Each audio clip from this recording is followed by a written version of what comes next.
എല്ലാ കൂട്ടുകാർക്കും Kerala PSC tips and ട്രിക്സിന്റെ പുതിയൊരു ക്ലാസ്സിലേക്ക് വീണ്ടും സ്വാഗതം.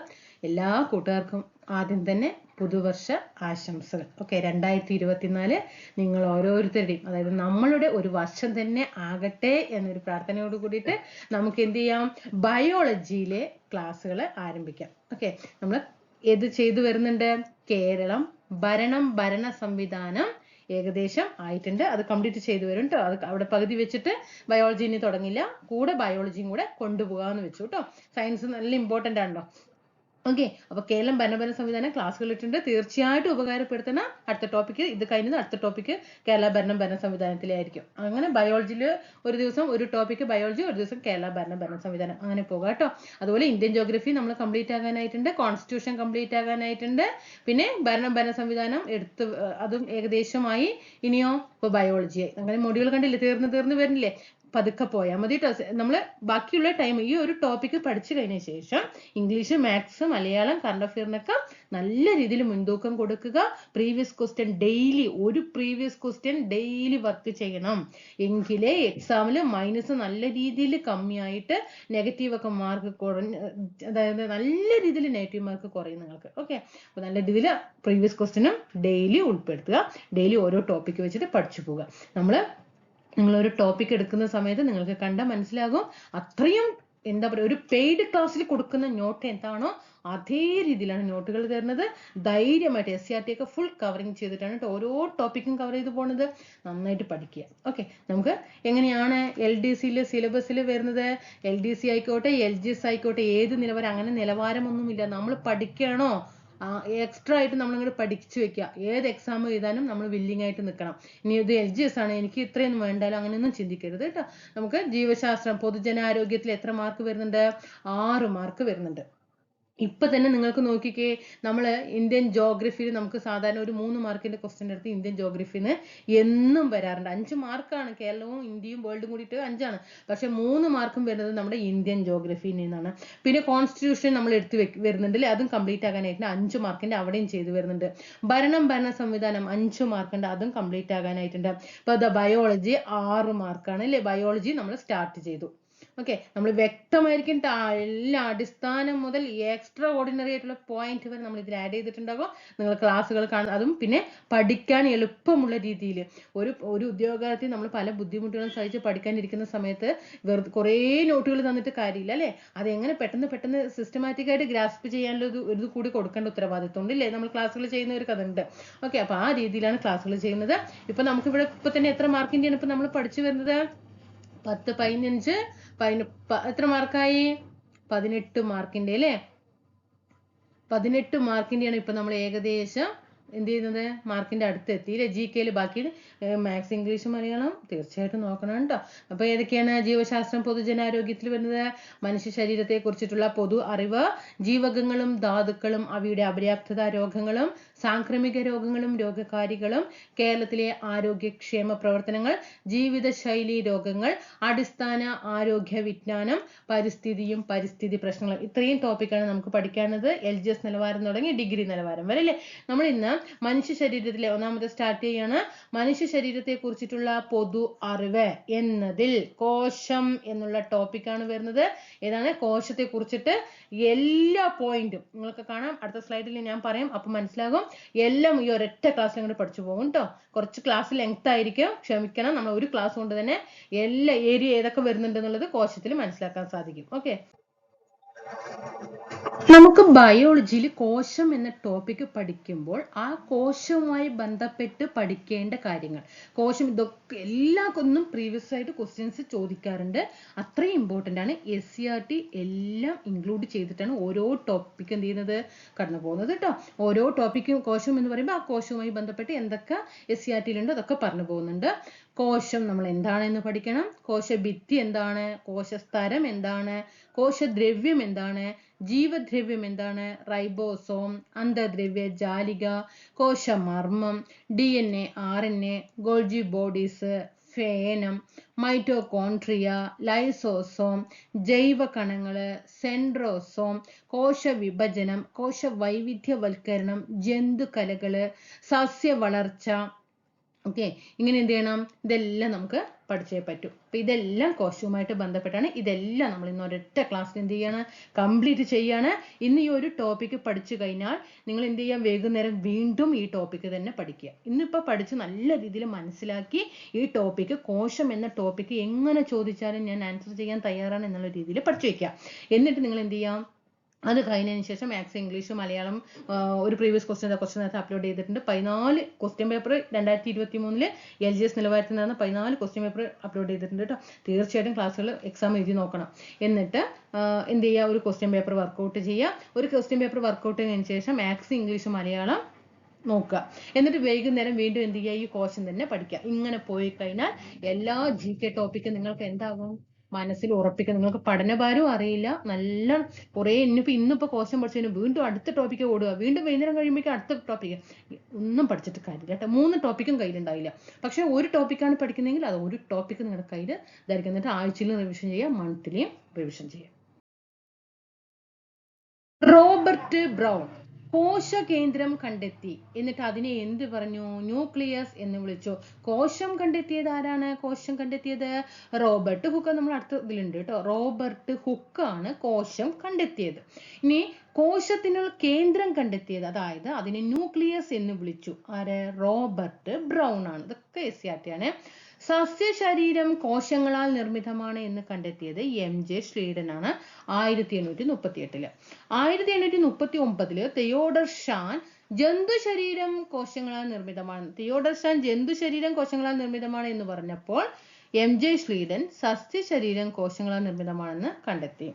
റുഡോൾഫ് വിർഷോ 1858 വിഭജിക്കുന്ന കോശങ്ങളെ നിരീക്ഷിച്ചു. എന്നിട്ട് നിലവിലുള്ള കോശങ്ങളിൽ നിന്ന് മാത്രമാണ് പുതിയവ ഉണ്ടാകുന്നത് എന്ന നിഗമനം രൂപീകരിച്ചു. ഓൾ PQ ആണ് കേട്ടോ. ഇതെല്ലാം പ്രീവിയസ് ക്വസ്റ്റ്യൻ ആണ്.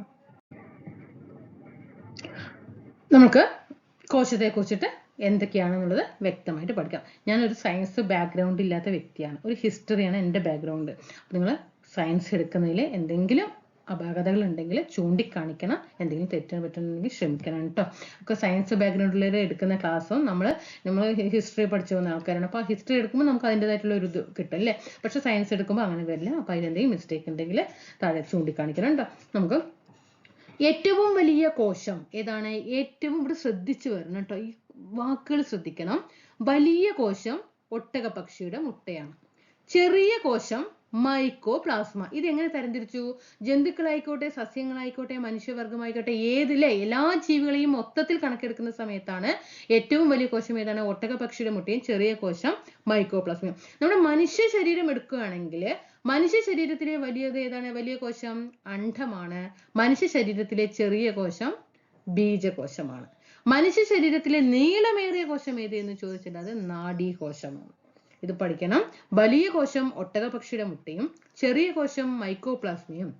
എന്നാൽ ഒരു മനുഷ്യ ശരീരം വെച്ച് കണക്കാക്കുമ്പോൾ മനുഷ്യ ശരീരത്തിലെ വലിയ കോശം അണ്ഡമാണ്, മനുഷ്യ ശരീരത്തിലെ ചെറിയ കോശം ബീജകോശമാണ്. മനുഷ്യ ശരീരത്തിലെ നീളമേറിയ കോശം ഏത് എന്ന് ചോദിച്ചാൽ അത് നാഡീകോശമാണ്. കോശം കണ്ടുപിടിച്ചത്, ഇതെല്ലാം പ്രീവിയസ് ആണ് കേട്ടോ. കോശം കണ്ടുപിടിച്ചത് ആരാണ്, റോബർട്ട് ഹുക്ക് ആണ്.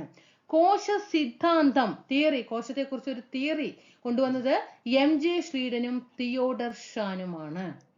വിവിധ ശാസ്ത്രജ്ഞരുടെ കണ്ടെത്തലുകളുടെ സാരാംശം ഉൾക്കൊണ്ട് MJ ശ്ലീഡനും തിയോഡർ ഷാനും ചേർന്ന് രൂപപ്പെടുത്തിയ സിദ്ധാന്തമാണ് കോശ സിദ്ധാന്തം അഥവാ സെൽ തിയറി.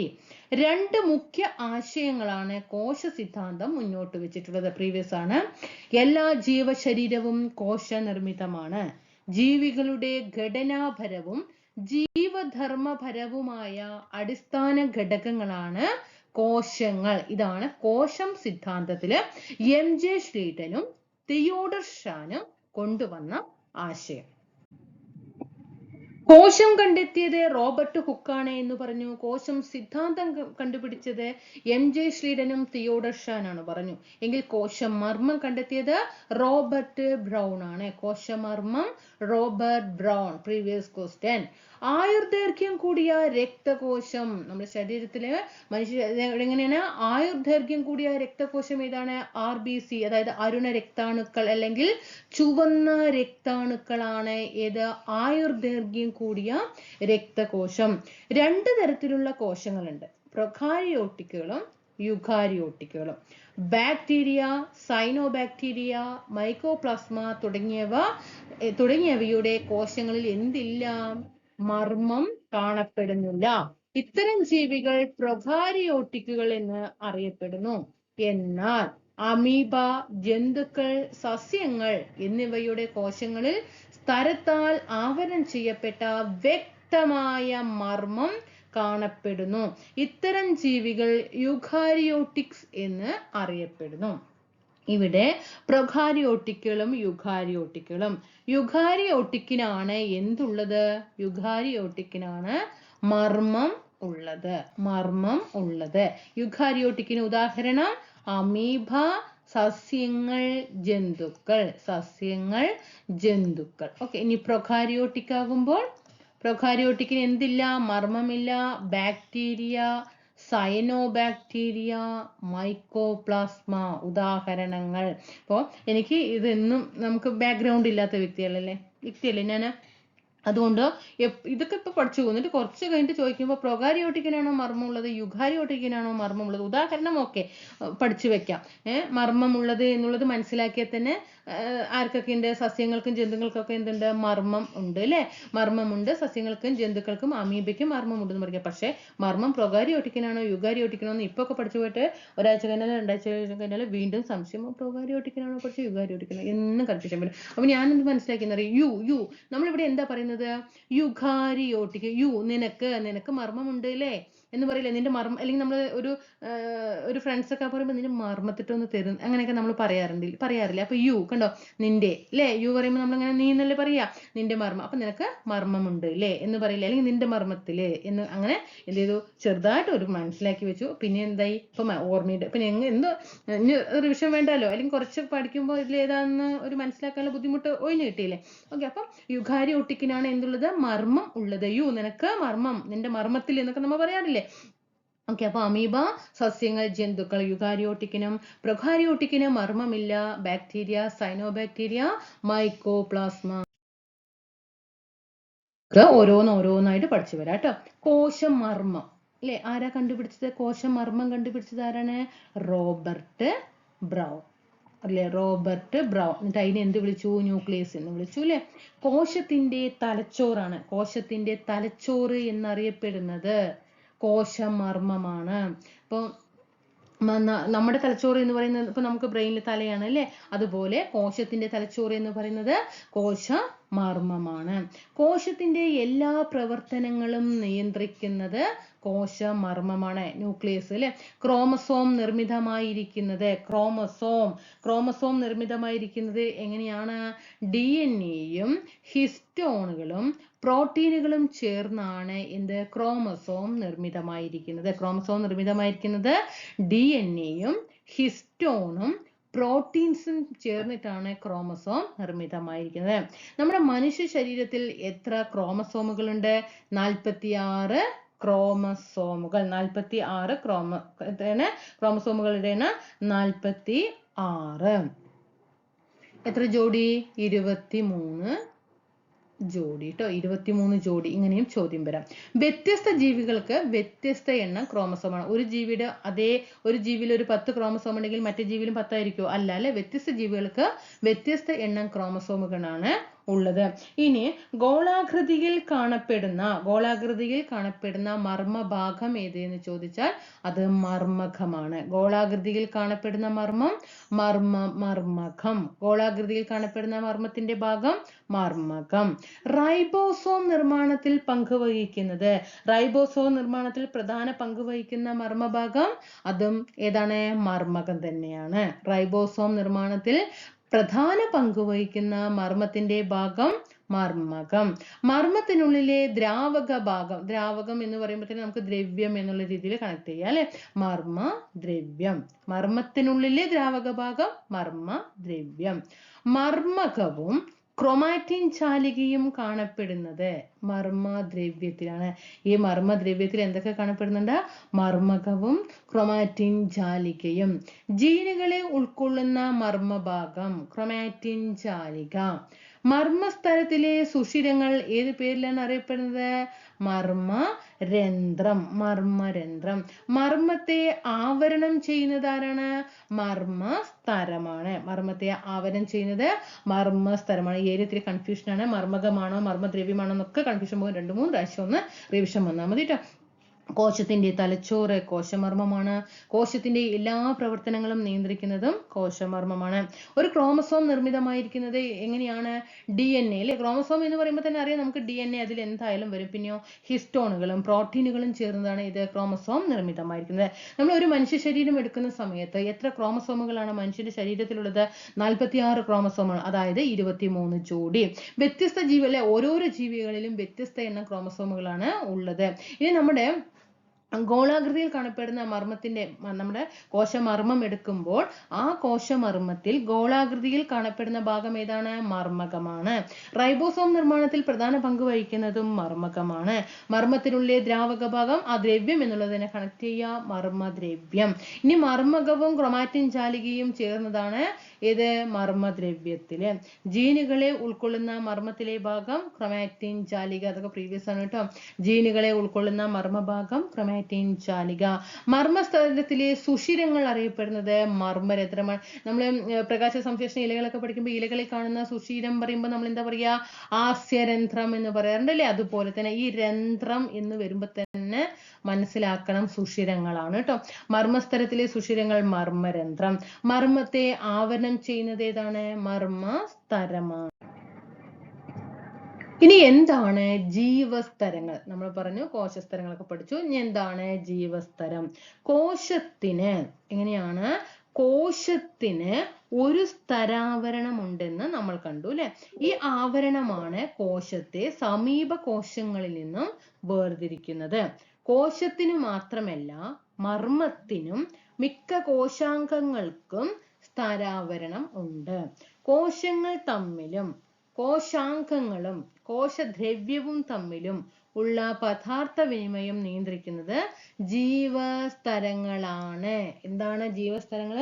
കോശങ്ങൾ പരസ്പരം കോശങ്ങൾ തമ്മിലും കോശാംഗങ്ങളും കോശദ്രവ്യവും തമ്മിലും ഉള്ള പദാർത്ഥ വിനിമയം നിയന്ത്രിക്കുന്നത് ജീവസ്തരങ്ങളാണ്. ആവശ്യമായ പദാർത്ഥങ്ങളെ മാത്രം കടത്തിവിടുന്നതിനാൽ ഈ സ്തരങ്ങൾ വരണധാര്യ സ്തരങ്ങൾ എന്ന് പറയുന്നു. ചോദ്യം വരും അല്ലെ? വരണധാര്യ സ്തരങ്ങൾ എന്ന് അറിയപ്പെടുന്നത് ഏതാണ് എന്ന് ചോദിച്ചാൽ ഏതൊക്കെ ആൻസർ വരും? കോശസ്തരം, കോശദ്രവ്യം, കോശമർമ്മം, ജീവസ്തരം എന്നൊക്കെ തരും. അപ്പൊ നമ്മൾ മനസ്സിലാക്കണം, ജീവസ്തരം ആണ് ഇത് വരണധാര്യ സ്തരങ്ങൾ എന്ന് അറിയപ്പെടുന്നത്. ജീവസ്തരങ്ങളാണ് വരണധാര്യ സ്തരങ്ങൾ എന്ന് അറിയപ്പെടുന്നത്. എന്താണ് ഗോൾജി ബോഡീസ്? ചിലത് നമ്മൾ ഗോൾഗി ബോഡീസ് എന്നും പറയും അല്ലെ? ചിലത് ഗോൾഗി ബോഡീസ്, ചിലരെന്ന് പറയും ഗോൾജി ബോഡീസ് എന്ന് പറയും. നമ്മുടെ കോശത്തിലെ ട്രാഫിക് പോലീസ്, പ്രീവിയസ് ക്വസ്റ്റ്യൻ ആണ്, കോശത്തിലെ ട്രാഫിക് പോലീസ് ആണ് ഗോൾഗി ബോഡീസ്. സസ്യങ്ങളിൽ ഗോൾജി അപ്പാരറ്റസ് അറിയപ്പെടുന്നത് ഏതാണ്? ഡിക്റ്റിയോസം എന്ന പേരിലാണ്. നമ്മുടെ കോശത്തിലെ ട്രാഫിക് പോലീസ് എന്ന് ചോദിച്ചാൽ ആരാണ്? ഗോൾജി ബോഡീസ് ആണ്. സസ്യങ്ങളില് ഗോൾജി അപ്പാരറ്റസ് അറിയപ്പെടുന്നത്, സസ്യങ്ങളിൽ ഗോൾജി അപ്പാരറ്റസ് അറിയപ്പെടുന്നത് എങ്ങനെയാണ്? ഡിക്റ്റിയോസം. ഡിക്റ്റിയോസം. ഗോൾജി അപ്പാരറ്റസ് എവിടെയാണ് കാണപ്പെടുന്നത്? RBC ഒഴികെ എല്ലാ യുകാരിയോട്ടിക് കോശങ്ങളിലും. RBCയിൽ ഉണ്ടാകില്ല. RBC ഒഴികെയുള്ള എല്ലാ യുകാരിയോട്ടിക് കോശങ്ങളിലും ഗോൾജി അപ്പാരറ്റസ് കാണപ്പെടുന്നു. ഗ്രന്ഥി കോശങ്ങളിൽ കൂടുതലായിട്ട് കാണപ്പെടുന്നത് ഏതാണ്? ഗോൾജി ബോഡീസ് ആണ്. ഗ്രന്ഥി കോശങ്ങളിൽ കൂടുതലായിട്ട് കാണപ്പെടുന്നത് ഏതാണ്? ഗോൾജി ബോഡീസ് ആണ്. കോശത്തിന്റെ ട്രാഫിക് പോലീസ് എന്നറിയപ്പെടുന്ന ഗോൾജി ബോഡീസ് ആണ്. സസ്യങ്ങളിൽ ഇത് ഏത് പേരിൽ അറിയപ്പെടുന്നു? സസ്യങ്ങളിൽ ഗോൾജി അപ്പാരറ്റസ് അറിയപ്പെടുന്നത് ഡിക്റ്റിയോസം എന്ന പേരിലാണ്. ഗോൾജി അപ്പാരറ്റസ് എവിടെയാ കാണപ്പെടുന്നത്? RBC ഒഴികെയുള്ള എല്ലാ യുകാരിയോട്ടിക് കോശങ്ങളിലുമാണ്. ഗ്രന്ഥി കോശങ്ങളിൽ കൂടുതലായി കാണപ്പെടുന്നത് ഏതാണ്? Golgi bodies. പ്രീവിയസ് ക്വസ്റ്റ്യൻ ആണ്. ഗ്രന്ഥി കോശങ്ങളിൽ കൂടുതലായിട്ട് കാണപ്പെടുന്നത് ഗോൾജി ബോഡീസ് ആണ്. നമ്മൾ കോശത്തെ ആവരണം ചെയ്തിരിക്കുന്നത് ടോണോപ്ലാസ്റ്റ് എന്ന സവിശേഷ സ്തരത്താലാണ് ഇതിനെ കോശാംഗങ്ങളെ ആവരണം ചെയ്തിരിക്കുന്ന ടോണോപ്ലാസ്റ്റ് എന്ന സവിശേഷ സ്ഥലത്താൽ ആവരണം ചെയ്തിരിക്കുന്ന കോശാംഗമാണ് ഫേനം. ചോദിച്ച ക്വസ്റ്റ്യൻ ആണ്, പ്രീവിയസ് ആണ്, ഈ അടുത്ത് നടന്ന എക്സാമിന് ചോദിച്ചിട്ടുണ്ട്. കോശത്തെ ആവരണം ചെയ്ത് കാണുന്ന കോശസ്തരം ഏത് എന്ന് ചോദിച്ചാൽ സവിശേഷ സ്ഥലത്തല്ലേ ആവരണം ചെയ്യപ്പെട്ടിരിക്കുന്ന കോശാംഗമാണ് ഫേനം. എന്താണ് ഈ ഫേനത്തിന്റെ ധർമ്മം എന്ന് പറയുന്നത്? ഓസ്മോറിഗുലേഷൻ. എന്താണ് ധർമ്മം? Osmoregulation. The watery content enclosed in the vacuole is called. എന്താണ് ഓസ്മോറിഗുലേഷൻ? നമ്മുടെ ശരീരത്തിലും സസ്യങ്ങളിലായാലും ശരി, ഈ ഓസ്മോറിഗുലേഷൻ എന്നത് സസ്യങ്ങളിലും ജന്തുക്കളിലും മനുഷ്യ ശരീരത്തിലും എല്ലായിട്ടും നടക്കുന്ന ഒരു പ്രവർത്തനമാണ് ഓസ്മോറിഗുലേഷൻ. നമ്മളത് പൊതുവായിട്ട് പറയുകയാണെങ്കിൽ ശരീരത്തിലെ നിർജ്ജലീകരണം തടയുന്നു. ശരീരം എന്ന് പറയും, മനുഷ്യ ശരീരം എടുക്കാം, സസ്യങ്ങളുടെ എടുക്കാം. അങ്ങനെ ശരീരത്തിലെ നിർജ്ജലീകരണം തടയുന്നു. അതായത് അമിതമായിട്ട് വെള്ളം നഷ്ടപ്പെടുമല്ലോ, നമ്മുടെ ശരീരത്തിൽ നിന്ന് അമിതമായിട്ട് വെള്ളം നഷ്ടപ്പെടുന്ന ഒരു അവസ്ഥ ഉണ്ടാവും അല്ലേ, അത് തടയുന്നതാണ് ഇത് ഫേനത്തിന്റെ ധർമ്മം. അപ്പൊ ഫേനത്തിന്റെ ധർമ്മം എന്താണ്? ഓസ്മോറിഗുലേഷൻ. ഫേനത്തെ ആവരണം ചെയ്തിരിക്കുന്നത് ഏതാണ്? ടോണോപ്ലാസ്റ്റ്. ഫേനത്തെ ആവരണം ചെയ്യുന്ന കോശാംഗമാണ് ടോണോപ്ലാസ്റ്റ്. നമുക്കിങ്ങനെ ഓർഡർ ആയിട്ട് പെട്ടെന്ന് മനസ്സിലാകുന്ന രീതിയിൽ പഠിച്ചു പോകാം. കോശഭിത്തിയും കോശസ്തരവും. എന്താണ് കോശഭിത്തി? സസ്യകോശങ്ങളിൽ മാത്രം കാണപ്പെടുന്നതാണ് കോശഭിത്തി. ചോദ്യങ്ങൾ വരാറുണ്ട്. സസ്യകോശവും ജന്തുകോശം രണ്ടും കൂടി കണക്ട് ചെയ്ത് തരാം കേട്ടോ. സസ്യകോശം ജന്തുകോശത്തിൽ മാത്രം കാണപ്പെടുന്നത്, സസ്യകോശങ്ങളിൽ മാത്രമാണ് കോശഭിത്തി ഉണ്ടാവുക. ജന്തുകോശങ്ങളിൽ എന്തില്ല? കോശഭിത്തി ഇല്ല. അജീവീയമായിട്ടുള്ള ഭാഗമാണ് സസ്യകോശത്തിലെ അജീവീയമായിട്ടുള്ള, ജീവിയമല്ല ഇവിടെ നോട്ട് ചെയ്യണം, സസ്യകോശങ്ങളിലെ അജീവീയമായ ഭാഗമാണ് ഇത് കോശഭിത്തി. ഈ കോശഭിത്തി നിർമ്മിച്ചിരിക്കുന്നത് സെല്ലുലോസുകൾ കൊണ്ടാണ്. കോശഭിത്തി നിർമ്മിച്ചിരിക്കുന്നത് എന്തുകൊണ്ടാണ്? സെല്ലുലോസ് കൊണ്ടാണ്. ഈ സെല്ലുലോസ് എന്ന് പറയുന്നത് കഠിനവും ദഹിക്കാത്തതുമായിട്ടുള്ള ഷുഗർ ആണ്. കഠിനവും ദഹിക്കാത്തതുമായിട്ടുള്ള ഷുഗർ ഏത് എന്ന് ചോദിച്ചാൽ അത് സെല്ലുലോസ് ആണ്. എന്താണ്? കഠിനമാണ്, പിന്നെയോ ദഹിക്കാത്തതും.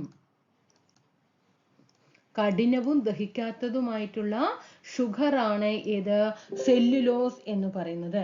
ഓക്കെ, ഇനി ഒരു കോട്ടൺ ഉദാഹരണം ഏതാണ്? സെല്ലുലോസ് ആണ് അല്ലെ. കോട്ടൺ ഉദാഹരണം ഏതാണ്? സെല്ലുലോസ് ആണ്. സസ്യകോശങ്ങളിൽ മാത്രം കാണപ്പെടുന്ന കോശമാണ് ഇത്. ഏതാണ്? കോശഭിത്തിയാണ്. ഇത് സസ്യകോശങ്ങളിൽ കാണപ്പെടുന്ന ഒരു അജീവീയമായ ഭാഗമാണ് കോശഭിത്തി.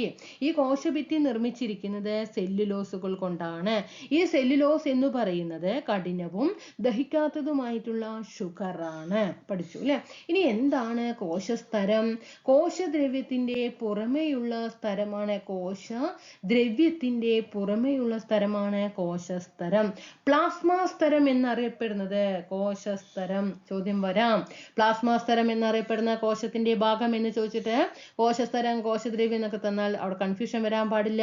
കോശദ്രവ്യത്തിന്റെ പുറമേയുള്ള സ്ഥലമാണ് കോശസ്തരം. പ്ലാസ്മ സ്തരം എന്നറിയപ്പെടുന്നത് കോശസ്തരമാണ്. ലിപ്പിഡും പ്രോട്ടീനും കൊണ്ടാണ് കോശസ്തരം നിർമ്മിക്കപ്പെട്ടിരിക്കുന്നത്. കോശസ്തരം നിർമ്മിക്കപ്പെട്ടിരിക്കുന്നത് എന്തുകൊണ്ടൊക്കെയാണ്?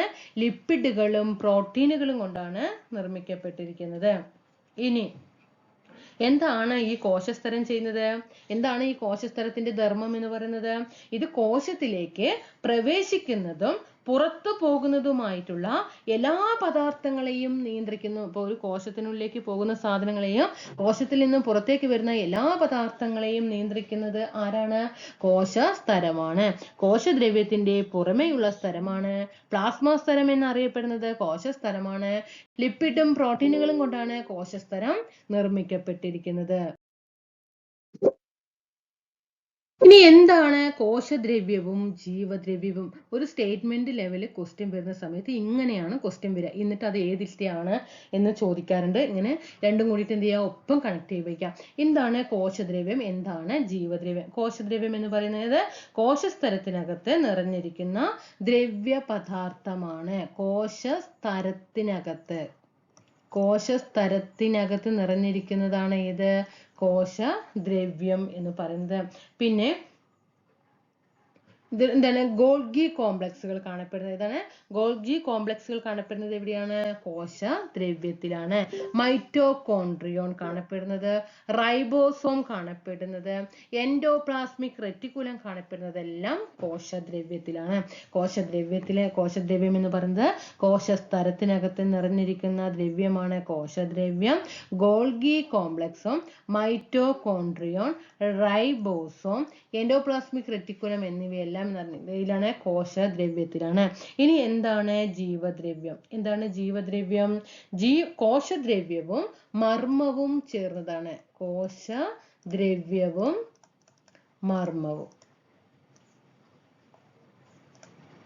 മർമ്മവും ചേർന്നതാണ് ഇത് ജീവദ്രവ്യം. ജീവന്റെ അടിസ്ഥാന ഘടകമാണ് ജീവദ്രവ്യം. ജീവന്റെ അടിസ്ഥാന ഘടകം ഏതാണ്? ജീവദ്രവ്യമാണ്. ഇനി ഈ ജീവദ്രവ്യം ജീവന്റെ കണിക എന്ന് വിശേഷിപ്പിച്ചത് ആരാണ്? TH ഹക്സ്ലിയാണ്. TH ഹക്സ്ലിയാണ് ജീവദ്രവ്യം എന്ന് പറയുന്നത് ജീവന്റെ അടിസ്ഥാന കണികയാണ്, അതായത് ജീവന്റെ കണികയാണ് ജീവദ്രവ്യം എന്ന് പറയുന്നത് TH ഹക്സ്ലിയാണ്. ഇനി ഈ ജീവദ്രവ്യം എന്ന പദം ഉപയോഗിച്ചത് J.E. പോർക്കിൻചെ ആണ്. J.E. പോർക്കിൻചെ. ഓക്കെ, ഇതാണ് ജീവദ്രവ്യം എന്ന പദം. Golgi complex, mitochondrion, ribosome, endoplasmic reticulum, മർമ്മം ഇതൊക്കെ കാണപ്പെടുന്ന എവിടെയാണ്? ജീവദ്രവ്യത്തിലാണ്. ഒന്ന് നോക്കി വെക്കുക. കോശദ്രവ്യവും ജീവദ്രവ്യത്തിലും പൊതുവായിട്ട് കാണുന്നതാണ് ഈ 4 ഗോൾഗി കോംപ്ലക്സും മൈറ്റോകോൺട്രിയോൺ, പിന്നെ റൈബോസോം, എൻഡോപ്ലാസ്മിക് റെറ്റിക്കുലം. ഇനി കോശദ്രവ്യത്തിലാണ് കോശസ്തരം കാണപ്പെടുന്നത്, ജീവദ്രവ്യത്തിലാണ് മർമ്മം കാണപ്പെടുന്നത്. അപ്പൊ മർമ്മം കോശദ്രവ്യത്തിലും ഇല്ല, കോശസ്തരം ജീവദ്രവ്യത്തിലും ഇല്ല. മനസ്സിലാക്കുക. മർമ്മം ഇല്ലാത്ത കോശത്തിന്റെ ഭാഗം ഏത് എന്ന് ചോദിച്ചാൽ അത് കോശദ്രവ്യമാണ് കേട്ടോ. മർമ്മമില്ലാത്തത് ഏതാണ്? കോശദ്രവ്യമാണ്. പഠിച്ചു. അപ്പോൾ ജീവദ്രവ്യം, ഒരു ജീവൻ വേണമെങ്കിൽ അവിടെ ഒരു മർമ്മം വേണം അല്ലേ? മർമ്മം വേണം അല്ലേ? അപ്പൊ അത് ആലോചിച്ചാൽ മതി. ജീവദ്രവ്യത്തിലാണ് മർമ്മം. അപ്പൊ എന്തൊക്കെ പഠിച്ചു? കോശസ്തരത്തിനകത്ത് നിറഞ്ഞിരിക്കുന്ന ദ്രവ്യമാണ് കോശദ്രവ്യം. Golgi complex, mitochondrion, ribosome, endoplasmic reticulum, കോശസ്തരം എന്നിവയാണ് ഇതിൽ കാണപ്പെടുന്നത്. ഇനി എന്താണ് ജീവദ്രവ്യം? ജീവന്റെ അടിസ്ഥാന കണികയാണ് ജീവദ്രവ്യം. ജീവന്റെ അടിസ്ഥാന കണിക, ജീവന്റെ കണിക എന്ന് ജീവദ്രവ്യത്തെ വിശേഷിപ്പിച്ചത് TH ഹക്സ്ലിയാണ്. TH ഹക്സ്ലി ആണ്. ജീവദ്രവ്യം എന്ന പദം ആദ്യമായിട്ട് ഉപയോഗിച്ചത് J.E. പോർക്കിൻചെ ആണ്.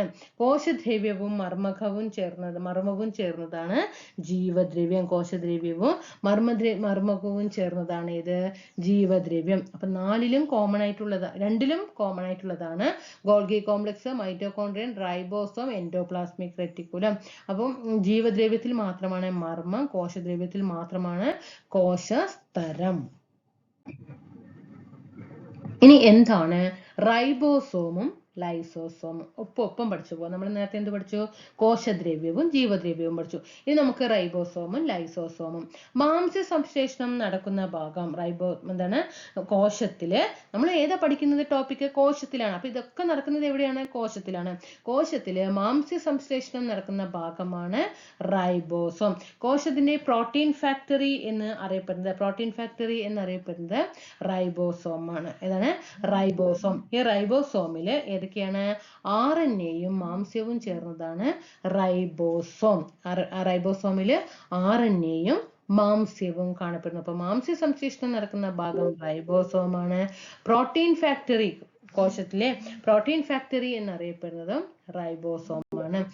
RNAയും മാംസ്യവുമാണ് റൈബോസോമില് അടങ്ങിയിട്ടുള്ളത്. ഇനി എന്താണ് ലൈസോസോം? സ്വന്തം കോശത്തിനുള്ളിലെ മറ്റു കോശങ്ങളെ ദഹിപ്പിക്കാൻ കഴിവുള്ള കോശഘടകം.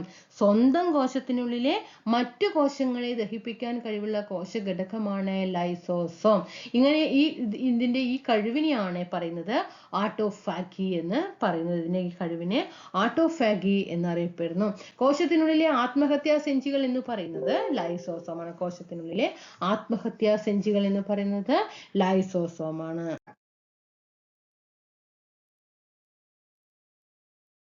ഈ നമ്മുടെ കോശത്തില് 2 തരത്തിലുള്ള ന്യൂക്ലിക് ആസിഡുകളുണ്ട്. അതിൽ ഒന്നാണ് DNA-യും ഒന്ന് RNA-യുമാണ്. ഇനി എന്താണ് DNA, RNA? രണ്ടും തമ്മിലുള്ള വ്യത്യാസം പഠിക്കാം. ജീനുകളില് കോശത്തില് 2 തരം ന്യൂക്ലിക് ആസിഡ് ഉണ്ട്. ഓക്കെ, എന്താണ് 2 തരം ന്യൂക്ലിക് ആസിഡുകളുണ്ട്.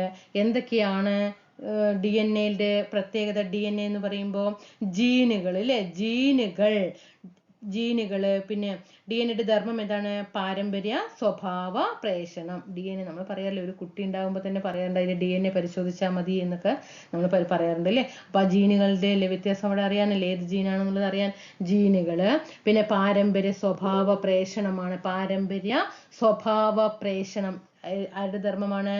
DNA-യുടെ ധർമ്മമാണ്. ഇനി DNA-യിൽ കാണപ്പെടുന്ന ഷുഗർ ഡിയോക്സി റൈബോസോം. അതിൽ DNA എന്നല്ലേ നമ്മൾ പറയുന്നത്. അപ്പൊ അതിൽ ഷുഗർ ഏതിൽ തന്നെ സ്റ്റാർട്ട് ചെയ്യണം? D തന്നെ സ്റ്റാർട്ട് ചെയ്യണം കേട്ടോ. Deoxy ribosome.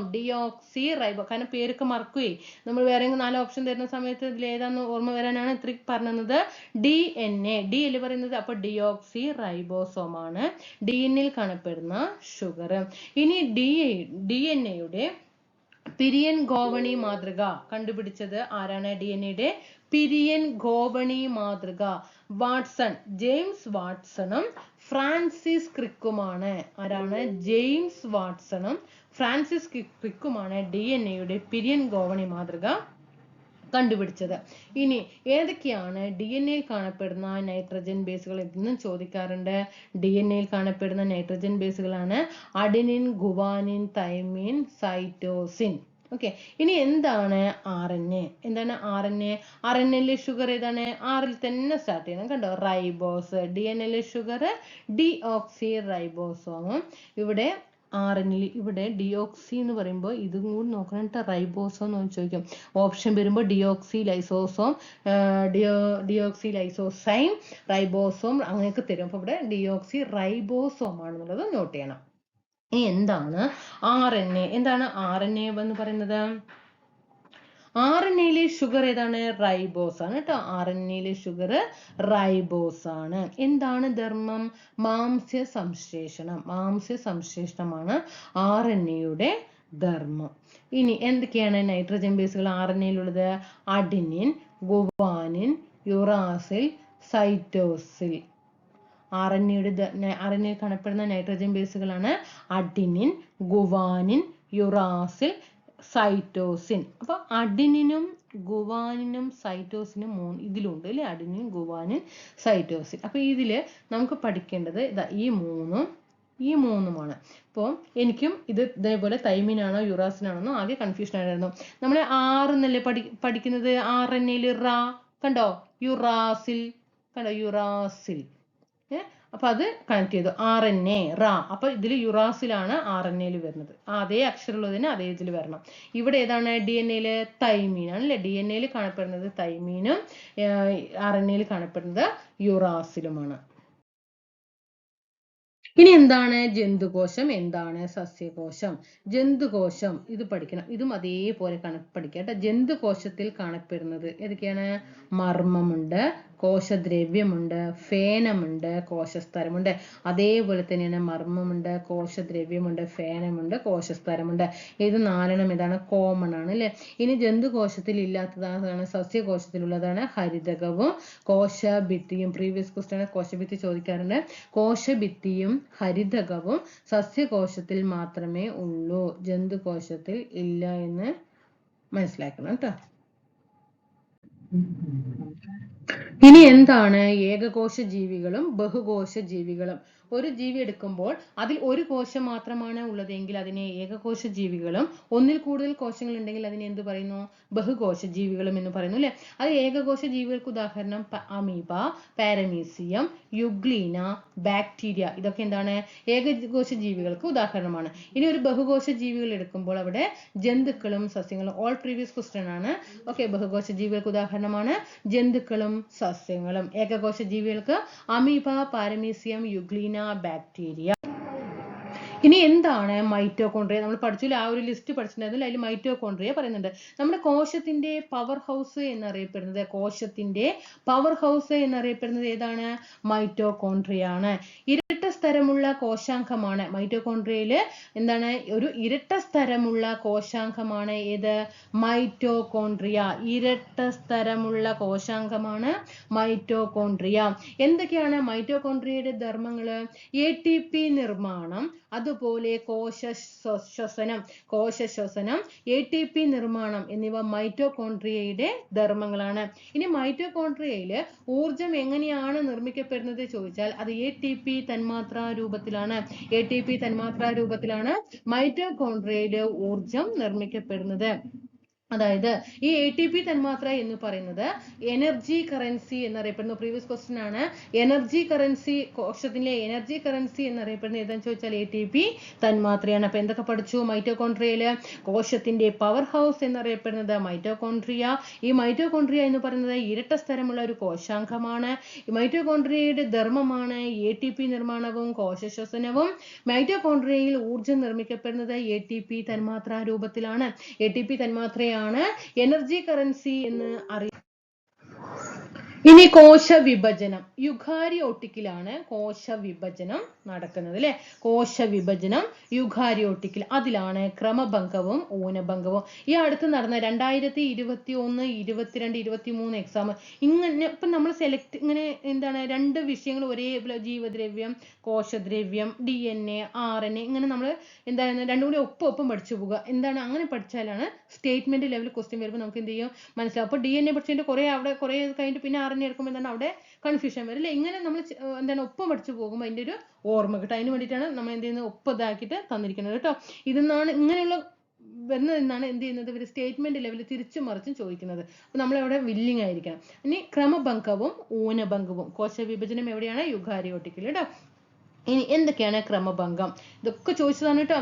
ശരീരകോശങ്ങളിൽ വെച്ചിട്ടാണ് ക്രമഭംഗം നടക്കുന്നത്. കോശവിഭജനത്തിന്റെ ഒരു ഇതാണ് ഏത്? ക്രമഭംഗവും ഊനഭംഗവും. അതിൽ ക്രമഭംഗം നടക്കുന്നത് ശരീരകോശങ്ങളിൽ വെച്ചിട്ടാണ്.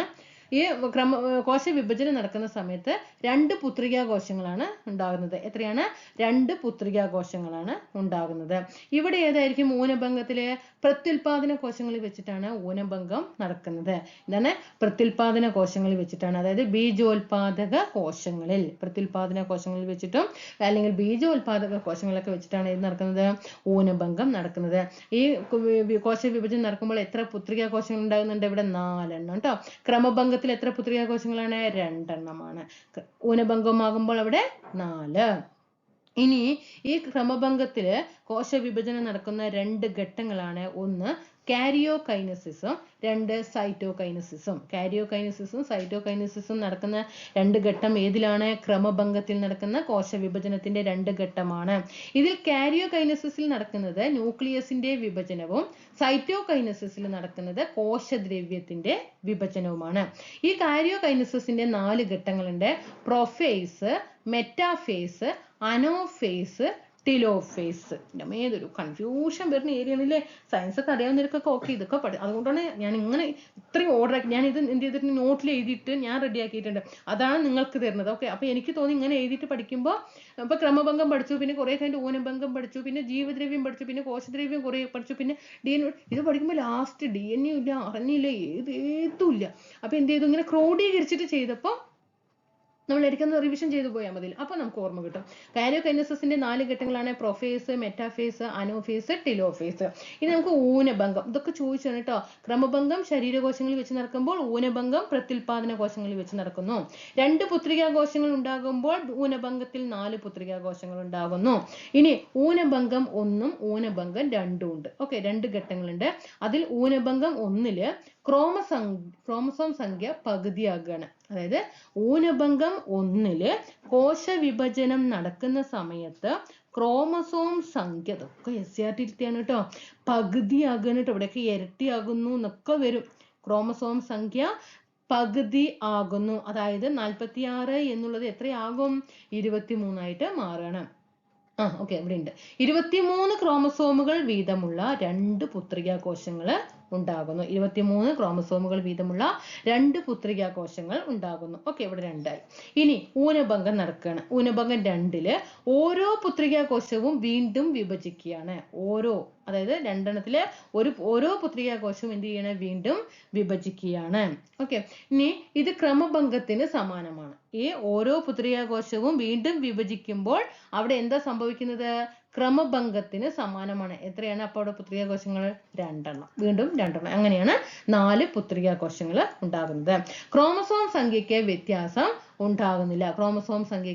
വ്യത്യാസം ഉണ്ടാകുന്നില്ല. ഇവിടെ ഒന്നും കൂടി പറയാം. ക്രമഭംഗം ഊനഭംഗത്തില്, ക്രമഭംഗം ശരീരകോശങ്ങളിൽ വെച്ച് നടക്കുമ്പോൾ ഊനഭംഗം പ്രത്യുൽപാദന കോശങ്ങളിൽ, അതായത് ബീജോത്പാദക കോശങ്ങളിൽ വെച്ച് നടക്കുന്നു. 2 പുത്രികാ കോശങ്ങൾ ക്രമഭംഗത്തിൽ ഉണ്ടാകുന്നു, 4 പുത്രികാ കോശങ്ങൾ ഊനഭംഗത്തിൽ ഉണ്ടാകുന്നു. 2 ഘട്ടങ്ങളാണ് കോശവിഭജനത്തിന്റെ. ക്രമഭംഗത്തിൽ ഉണ്ടാകുന്ന 2 ഘട്ടങ്ങളാണ് കാരിയോകൈനസിസും സൈറ്റോകൈനസിസും. കാരിയോകൈനസിസിലാണ് ന്യൂക്ലിയസിന്റെ വിഭജനം നടക്കുന്നതെങ്കിൽ സൈറ്റോകൈനസിസിലാണ് കോശദ്രവ്യത്തിന്റെ വിഭജനം നടക്കുന്നത്. കാരിയോകൈനസിസിന് 4 ഘട്ടങ്ങളുണ്ട്: പ്രൊഫേസ്, മെറ്റാഫേസ്, അനോഫേസ്, ടിലോഫേസ്. ഇനി ഊനഭംഗം 1 അല്ലെ, ഊനഭംഗം 2 ഘട്ടങ്ങളിലായിട്ടാണ് കോശ വിഭജനം നടത്തുന്നത്. അതിൽ ഒന്നാമത്തെ ഘട്ടത്തിലെ ക്രോമസോം സംഖ്യ പകുതിയാകുന്നു. 23 ക്രോമസോമുകൾ വീതമുള്ള 2 പുത്രികാ കോശങ്ങൾ ഉണ്ടാകുമ്പോൾ ഊനഭംഗം 2 ഓരോ പുത്രികാ കോശവും വീണ്ടും വിഭജിക്കുകയാണ് ചെയ്യുന്നത്. അത് ക്രമഭംഗത്തിന് സമാനമായിട്ടായിരിക്കും.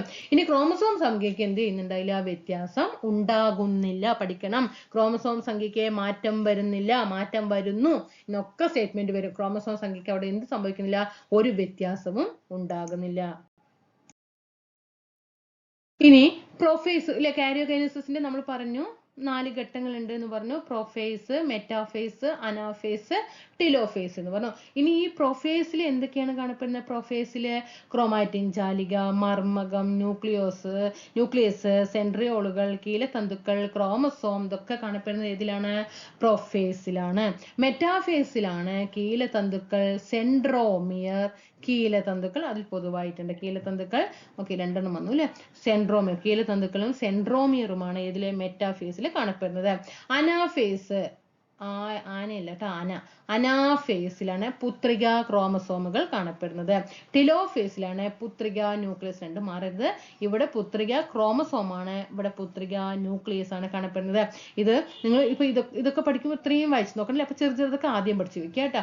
അനാഫേസ്, ഇത് ഞാൻ എന്താ മനസ്സിലാക്കിയെന്ന് ഞാൻ പറഞ്ഞത് ഇത് ഇങ്ങനെ ഞാൻ ഇതേ രീതിയിലാണ് ഞാൻ നോട്ടാക്കിയിരിക്കുന്നത്. ആ നോട്ടാണ് നിങ്ങൾക്ക് തരുന്നത്. ഇപ്പൊ ഇങ്ങനെ പഠിക്കുമ്പോൾ കുഴപ്പമില്ലല്ലോ. ഓക്കെ, ഇതൊരു ക്ലാസ് ഉണ്ട്. അപ്പൊ നമ്മൾ കോശത്തിൽ ഇതെല്ലാം പഠിച്ചു വന്നില്ലേ?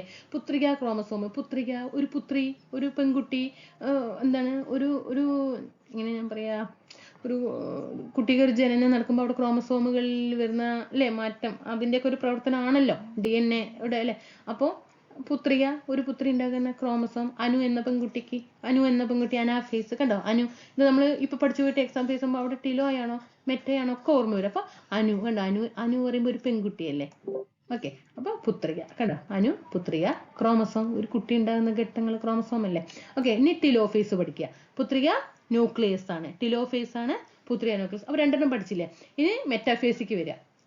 അവിടെ കീലതന്തുക്കളും സെൻട്രോമിയറും പഠിക്കുക. പിന്നെ ബാക്കിയെല്ലാം ഏതിലാണ്? പ്രൊഫേസിലാണ് എന്നുള്ളത് കൂടിയിട്ട് മനസ്സിലാക്കുക. ഇനി എന്താണ് കോശവൈവിധ്യവൽക്കരണം എന്ന് പറയുന്നത്? എന്താണ് കോശവൈവിധ്യവൽക്കരണം? ഈ കോശവൈവിധ്യവൽക്കരണത്തിൽ 1 സിക്താണ്ഡം, 2 ഭ്രൂണകോശങ്ങൾ, 3 നാഡീകോശം, അസ്ഥികോശം, രക്തകോശം, അതുപോലെ പേശികോശം. ഇങ്ങനെ 3 ഘട്ടങ്ങളുണ്ട്. കോശവൈവിധ്യവൽക്കരണത്തിൽ എത്ര ഘട്ടങ്ങളാണ്? 3 ഘട്ടങ്ങൾ വരുന്നുണ്ട്. സിക്താണ്ഡം, ഭ്രൂണകോശങ്ങൾ, നാഡീകോശവും, അസ്ഥികോശവും, രക്തകോശവും, പേശികോശവും ചേർന്നത്. ഇതിൽ സിക്താണ്ഡം എന്ന് പറയുന്നത് ഒറ്റ കോശത്തിൽ നിന്ന് രൂപം പ്രാപിച്ചതാണ്. ഇത് നമ്മുടെ ശരീരം. ഓക്കെ, നമ്മുടെ ശരീരം രൂപം പ്രാപിച്ചിരിക്കുന്നത് ഒരൊറ്റ കോശങ്ങൾ കൊണ്ടാണ്. ആ കോശമാണ് ഇത് സിക്താണ്ഡം. പ്രീവിയസ് ക്വസ്റ്റ്യൻ ആണ്. സിക്താണ്ഡം എന്ന ഒറ്റ കോശത്തിൽ നിന്നാണ് നമ്മുടെ ശരീരം രൂപം പ്രാപിച്ചിരിക്കുന്നത്. പഠിച്ചു. ഇതിന്റെ പ്രത്യേകത വൈവിധ്യവൽക്കരിക്കപ്പെടാത്ത കോശമാണ്. വൈവിധ്യവൽക്കരിക്കപ്പെടാത്ത കോശം ഏതെന്ന് ചോദിച്ചാൽ അത് സിക്താണ്ഡമാണ്. ഇനി ഭ്രൂണകോശം ഭാഗികമായി വൈവിധ്യവൽക്കരിക്കപ്പെട്ട കോശം. ഭാഗികമായിട്ട് കുറച്ച് വൈവിധ്യവൽക്കരിക്കപ്പെട്ടിട്ടുണ്ട്. ഇനി നാഡീകോശവും അസ്ഥികോശവും രക്തകോശവും പേശികോശവും പൂർണ്ണമായും വൈവിധ്യവൽക്കരിക്കപ്പെട്ട കോശം. വിട്ടുപോയതാണ് കേട്ടോ. വൈവിധ്യവൽക്കരിക്കപ്പെട്ട കോശം. ഓക്കെ ആണല്ലോ. വൈവിധ്യവൽക്കരിക്കപ്പെടാത്ത കോശമാണ് സിക്താണ്ഡം. ഭാഗികമായിട്ടാണെങ്കിൽ ഭ്രൂണകോശം, പൂർണ്ണമായിട്ടാണെങ്കിൽ ഈ കോശങ്ങൾ. ഇനി എന്താണ് വിത്തുകോശം? വിഭജനത്തിലൂടെ ഏത് കോശമായും മാറാൻ കഴിവുള്ള കോശമാണ് വിത്തുകോശം. ഇനി സസ്യങ്ങളുടെ വളർച്ചയുമായിട്ട് ബന്ധപ്പെട്ടിട്ടുള്ള കോശങ്ങളാണ് മെരിസ്റ്റമിക കോശം, അഗ്രമെരിസ്റ്റം, പാർശ്വമെരിസ്റ്റം, പർവാന്തര മെരിസ്റ്റം. മെരിസ്റ്റമിക കോശം എന്ന് പഠിക്കുമ്പോൾ സസ്യങ്ങളുടെ വളർച്ചയ്ക്ക് സഹായകമാകുന്ന കോശമാണ് മെരിസ്റ്റമിക കോശം. വേര്, കാണ്ഡം എന്നിവയുടെ അഗ്രഭാഗങ്ങളിലാണ് കാണപ്പെടുന്നത്. ഇങ്ങനെയാണ് വേര്, കാണ്ഡം എന്നിവയുടെ അഗ്രഭാഗങ്ങളിൽ കാണപ്പെടുന്നതാണ് ഏത്? മെരിസ്റ്റമിക കോശം. ഇത് സസ്യങ്ങളുടെ വളർച്ചയ്ക്ക് സഹായകമാകുന്നു. ഇനി എന്താണ് അഗ്രമെരിസ്റ്റം? വേര്, കാണ്ഡം നീളം കൂടാൻ, അല്ലെ, വേര്, കാണ്ഡം എന്നിവയുടെ നീളം കൂടാൻ വേണ്ടിയിട്ടാണ് ഏത്? അഗ്രമെരിസ്റ്റം ഉപയോഗിക്കുന്നത്. ഓക്കെ. ഇനി പാർശ്വമെരിസ്റ്റം. വേര്, കാണ്ഡം വണ്ണം വെക്കാനാണ്. ഓക്കെ, വേര്, കാണ്ഡം വണ്ണം വെക്കാൻ വേണ്ടിയിട്ടാണ് ഇത് പാർശ്വമെരിസ്റ്റം. ഇനി പർവാന്തര മെരിസ്റ്റം. ഏകബീജപത്ര സസ്യങ്ങളുടെ മുകളിലാണ് പർവാന്തര മെരിസ്റ്റം കാണപ്പെടുന്നത്. കാണ്ഡത്തിന് നീളം കൂടാൻ സഹായിക്കുന്നത് എന്താണ്? കാണ്ഡത്തിന് നീളം കൂടാൻ സഹായിക്കുന്നത് ഏതാണ്? പർവാന്തര മെരിസ്റ്റമാണ്. അപ്പൊ മെരിസ്റ്റമിക കോശം, അഗ്രമെരിസ്റ്റം, പാർശ്വമെരിസ്റ്റം, പർവാന്തര മെരിസ്റ്റം. മെരിസ്റ്റമിക കോശത്തില് സസ്യങ്ങളുടെ വളർച്ചയ്ക്ക് മെരിസ്റ്റമിക കോശം, വേര്, കാണ്ഡം എന്നിവയുടെ അഗ്രഭാഗങ്ങളിലാണ് കാണപ്പെടുന്നത്. അഗ്രമെരിസ്റ്റം വേര്, കാണ്ഡം നീളം കൂടാനാണ് കേട്ടോ. വണ്ണം വെക്കാനൊക്കെ ചോദിക്കും. വേരിനും കാണ്ഡത്തിനും നീളം കൂടാനാണ് അഗ്രമെരിസ്റ്റം. പാർശ്വമെരിസ്റ്റം വേര്, കാണ്ഡം വണ്ണം വെക്കാനാണ്. അപ്പൊ അവിടെ മനസ്സിലാക്കുക. എങ്ങനെ മനസ്സിലാക്കും? ഇതിലിപ്പോ ഒരു ക്ലൂ. ഇവിടെ നീളവും വണ്ണവും ഒക്കെ ആകുമ്പോൾ വണ്ണം വെക്കുമ്പോൾ അങ്ങനെയാണ് നമുക്ക് നമ്മുടെ എന്താണ് അങ്ങനെ ഇങ്ങനെ ഒരു വാക്ക് നമ്മൾ പറയാറുണ്ട് അല്ലെ. നമുക്കത് ദോഷമായിട്ട് വരാറുണ്ട് അല്ലെ. പാർശ്വവൽക്കരിക്കുക അല്ലെ, പാർശ്വം അല്ലെ, അതിൽ എന്തോ ഒരു വാക്ക് ഉണ്ട്. ഓക്കെ. വേര്, കാണ്ഡം ഓർമ്മ വരുമ്പോ അത് താഴെ കമന്റ് ചെയ്ത് തരാം കേട്ടോ. വേര്, കാണ്ഡം വണ്ണം വെക്കാനാണ് ഓക്കെ ഏത് ഉപയോഗിക്കുന്നത്? പാർശ്വമെരിസ്റ്റം ഇതിന് വളർച്ചയ്ക്ക് സഹായകമാകുന്നത്. പർവാന്തര മെരിസ്റ്റം ആകുമ്പോൾ ഏകബീജ പത്രസസ്യങ്ങളുടെ മുകളിലാണ് പർവാന്തര മെരിസ്റ്റം കാണപ്പെടുന്നത്. കാണ്ഡത്തിന് നീളം കൂടാൻ സഹായിക്കുന്നു. ഇവിടെ വേരും കാണ്ഡത്തിന് നീളം കൂടാനാണ്, ഇവിടെ കാണ്ഡത്തിന് നീളം കൂടാനാണ്. അതൊക്കെ SCRT. ഇനി എന്താണ് ജൈവകണങ്ങൾ? സസ്യകോശങ്ങളിൽ മാത്രം കാണപ്പെടുന്ന കോശാംഗമാണ് ജൈവകണങ്ങൾ, അതായത് പ്ലാസ്റ്റിഡ്സ്. 3 തരമുണ്ട് കേട്ടോ. 3 തരം ജൈവകണങ്ങളുണ്ട്. വർണ്ണകണം, ഹരിതകണം, ശ്വേതകണം. വർണ്ണം പറയുമ്പോൾ ഒരുപാട് നിറങ്ങൾ ചേർന്നതാണ്. ഹരിതകണം പറയുമ്പോൾ അത് പച്ച നിറത്തിലായിരിക്കും. ശ്വേതകണം പറയുമ്പോൾ നിറമില്ല അല്ലെ. ശ്വേതം പറയുമ്പോൾ നിറമില്ല. ഇനി പ്രകാശ സംശ്ലേഷണം നിർവഹിക്കുന്നത് ഹരിത കണമാണെന്ന് അറിയാം അല്ലെ. പ്രകാശ സംശ്ലേഷണം നിർവഹിക്കുന്നത് ഏതാണ്? ഹരിതകണമാണ്. വർണ്ണകണങ്ങളാണ് പൂക്കൾ, ഫലങ്ങൾ എന്നിവയ്ക്ക് നിറം നൽകുന്നത്. വർണ്ണകണങ്ങളിലെ ചില വർണ്ണകങ്ങളാണ് സാന്തോഫിൽ, മഞ്ഞ നിറം, എല്ലാം പ്രീവിയസ് ആണ്. സാന്തോഫിൽ മഞ്ഞ നിറം നൽകുന്നു. കാരോട്ടിനോ മഞ്ഞ കലർന്ന ഓറഞ്ച് നിറം നൽകുന്നു. ആന്തോസയാനിൻ ചുവപ്പ്, പർപ്പിൾ നിറങ്ങൾ നൽകുന്നു. ഇവയുടെ ഏറ്റക്കുറച്ചിലാണ് സസ്യഭാഗങ്ങൾക്ക് വിവിധ നിറങ്ങൾ നൽകുന്നത്. പ്രത്യേക നിറമില്ലാത്ത ജൈവകണങ്ങളാണ് ഇത് ശ്വേതകണങ്ങൾ. ആഹാര വസ്തുക്കളുടെ സംഭരണം നടക്കുന്ന കോശങ്ങളിൽ ശ്വേതകണങ്ങൾ കൂടുതലായി കാണപ്പെടുന്നു. നോട്ട് ചെയ്ത് വെച്ചോ. സ്റ്റേറ്റ്മെന്റ് ലെവൽ വരും. ഇങ്ങനെയുള്ള ക്വസ്റ്റ്യൻസ് ആയിരിക്കും എടുക്കുക. നമ്മൾ അവിടെ കിടന്നിട്ട് തപ്പ് വരും. എന്നിട്ട് ഇവിടെ വന്നിട്ട് അങ്ങനെ SCRT ഒരു വായനയാണ്. ആഹാര വസ്തുക്കളുടെ സംഭരണം നടക്കുന്ന കോശങ്ങളിൽ ഏതാണ് ശ്വേതകണങ്ങളാണ് കൂടുതലായിട്ട് കാണപ്പെടുന്നത്. നമ്മളൊക്കെ ആഹാര വസ്തുക്കളുടെ സംഭരണം നടക്കുന്ന കോശങ്ങളിൽ നിന്ന് കണ്ട നേരെ വിടും എവിടേക്ക്? ഹരിതകണത്തേക്ക് ഇല്ലേ? ഉറപ്പാണ്, ഞാൻ അടക്കം ചെയ്യും. ഓക്കെ, അപ്പൊ ഇതാണ് ശ്വേതകണമാണ് കേട്ടോ അവിടെ കൂടുതലായിട്ട് കാണപ്പെടുന്നത്. പാകമാകുന്നതിനനുസരിച്ച് ഫലങ്ങളിലെ ഹരിതകണങ്ങൾ വർണ്ണകണങ്ങളായി മാറുന്നു. അന്നജം പഞ്ചസാരകളായി മാറുന്നു. ഇതാണ് പഴങ്ങളുടെ നിറമാറ്റത്തിനും രുചിമാറ്റത്തിനും കാരണം. ഇനി സസ്യകലകൾ പാരൻ കൈമ, കോളൻ കൈമ, സ്ക്ലീറൻ കൈമ അല്ലെ? കൺഫ്യൂഷൻ വരുന്ന ഏരിയയാണ്. ഇനി എന്താണ് ഈ സസ്യകലകളിലെ പാരൻ കൈമ? ലഘുഘടനയുള്ള കോശങ്ങൾ ചേർന്നതാണ് പാരൻ കൈമ. മൃദുവായിട്ടുള്ള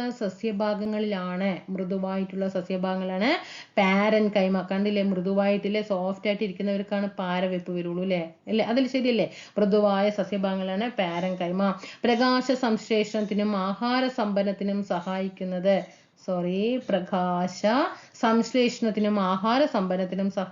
ഏതാണ്? പാരൻ കൈമയാണ്. മൃദുവായ സസ്യം. മൃദു പറയുമ്പോൾ എന്താണ്? ലഘു ആയിരിക്കും അല്ലെ? അവർ സോഫ്റ്റ് ആയിരിക്കും. അപ്പൊ ലഘുഘടനയുള്ള അവർക്കാണ് എന്ത് വരിക? പാരവെപ്പ് വരിക. അങ്ങനെ ചിന്തിക്കുക. പ്രകാശ സംശ്ലേഷണത്തിനും ആഹാര സമ്പന്നത്തിനും സഹായിക്കുന്നു. ഇനി എന്താണ് കോളൻ കൈമ?